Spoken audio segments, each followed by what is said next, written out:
লুচি, রুটি, পরোটা এ তো সচরাচর বাড়িতে হয়েই থাকে।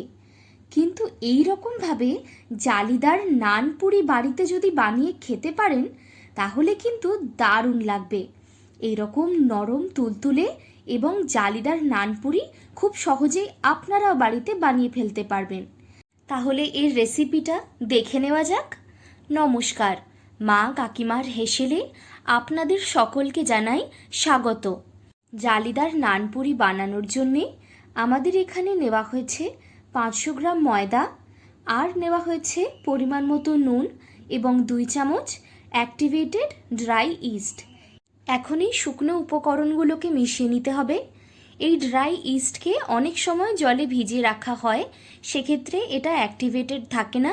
আমাদের এখানে একেবারে অ্যাক্টিভেটেড ড্রাই ইস্ট নেওয়া হয়েছে, তাই একে জলে ভিজিয়ে নেওয়ার আর কোনো প্রয়োজন নেই। সোজা একে ব্যবহার করা যায়, এতে অনেকটা সময়ও বাঁচে। সমস্ত শুকনো উপকরণগুলোকে মিশিয়ে নেওয়া হয়ে গেলে এতে এখন দিয়ে নেওয়া হবে 250 গ্রাম টক দই। আবারও এই টক দইয়ের সাথে মিশিয়ে নিতে হবে ময়দা এবং ভালো করে মেখে নিতে হবে। দেখুন, ভালো করে চেপে চেপে মেখে নিলে এরকম ঝুরঝুরে হয়ে যাবে কিছুটা সময় পরে। এই টক দই দেওয়ার জন্যে নানপুরির মধ্যে একটা আলাদা স্বাদ আসে। দেখুন, এই রকম ঝুরঝুরে হয়ে যাবে। এরপর এই ময়দার একটা নরম ডো তৈরি করে নিতে হবে।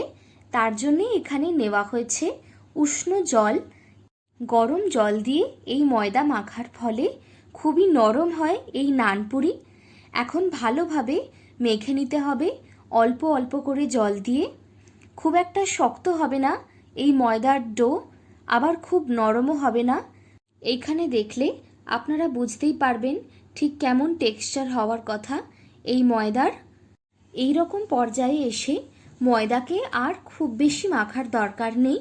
এই রকমভাবেই রেখে দিতে হবে প্রায় 5 ঘন্টার জন্যে চাপা দিয়ে।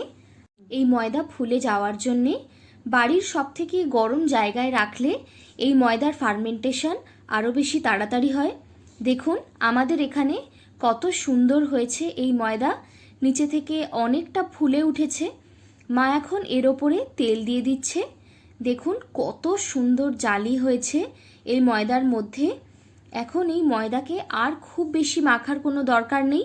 হালকা হাতে এদিক ওদিক উল্টে পাল্টে নিয়ে আর আশপাশে আর একটু তেল মাখিয়ে দিতে হবে। আপনারা দেখলে বুঝতেই পারবেন এই ময়দার ডো অনেকটা বেশি নরম হয়ে গেছে। এটা কিন্তু নরমই থাকবে, আর শক্ত করার কোনো দরকার নেই। এই রকমভাবেই নানপুরি বানানো হবে। এই রকম টেক্সচারের ময়দার মাখা হলে তবেই কিন্তু নানপুরি সব থেকে নরম হয়। আপনারা দেখুন ঠিক কতটা স্পঞ্জি হয়ে গেছে এই ময়দার মাখা। মা এখন হাতে একটা করে লেচি তুলে নিচ্ছে। এবারে লেচিগুলোকে কেটে নেবে। দেখুন ঠিক কিভাবে করতে হবে। 2 হাতের মধ্যে এই পরিমাণ নিয়ে একটা একটা করে লেচি করে নিতে হবে।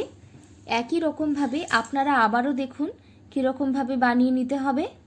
এই রকমভাবে নানপুরির জন্য লেচি কেটে নিলে সমস্ত লেচি একদম সুন্দর হবে এবং গোল হবে, আর কোনোটার পরিমাণ ছোট বড়ও হবে না।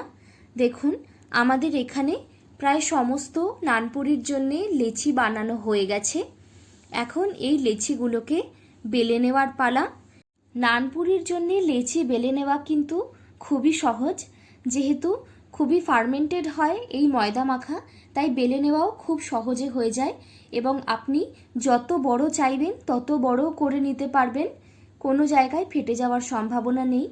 এরপরে কড়াতে সাদা তেল দিয়ে তেল গরম হয়ে গেলে এতে দিয়ে দিতে হবে বেলে রাখা নান।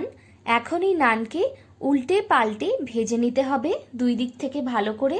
এই নান ভেজে নিতেও খুবই কম সময় লাগে, কারণ একে কড়া করে ভাজার কোনো দরকার নেই। এই রকম সাদা সাদা অবস্থাতেই একে নামিয়ে নিতে হয়। এখানে নান ভেজে নেওয়া হয়ে গেছে। এই একই রকমভাবে বাকি নানপুরিগুলোকেও বানিয়ে নিতে হবে। এখানে দ্বিতীয় নানপুরিও বেলে নেওয়া হয়ে গেছে। এখন একে আবারও ভেজে নিতে হবে কড়াতে। খুবই তাড়াতাড়ি এই নানপুরি ভাজা হয়ে যায়। আর একটা জিনিস খেয়াল রাখতে হবে যেন খুব লাল লাল করে ভাজা না হয়। এরকমভাবে কড়া ভাজা হয়ে গেলে কিন্তু নানপুরি শক্ত হয়ে যায়, খুব একটা নরম থাকবে না। এই একই রকমভাবে আমাদের এখানে বাকি নানপুরিগুলোকেও ভেজে নেওয়া হয়ে গেছে। এখন এই নানপুরি পরিবেশন করার জন্যে একেবারে রেডি।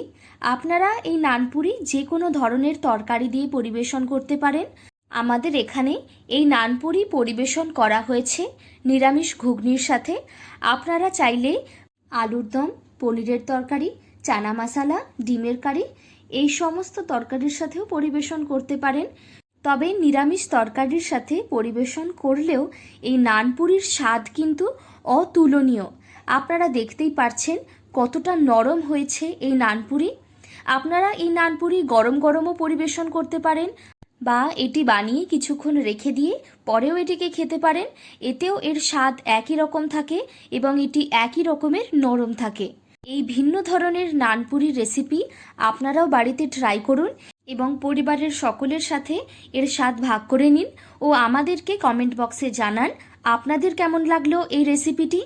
এই রকম নিত্য নতুন রেসিপির জন্যে আমাদের চ্যানেলটিকে সাবস্ক্রাইব করুন এবং এই ভিডিওটি যদি আপনাদের ভালো লেগে থাকে তাহলে এই ভিডিওটিতে অবশ্যই লাইক এবং কমেন্ট করুন আর এই ভিডিওটি শেয়ার করুন।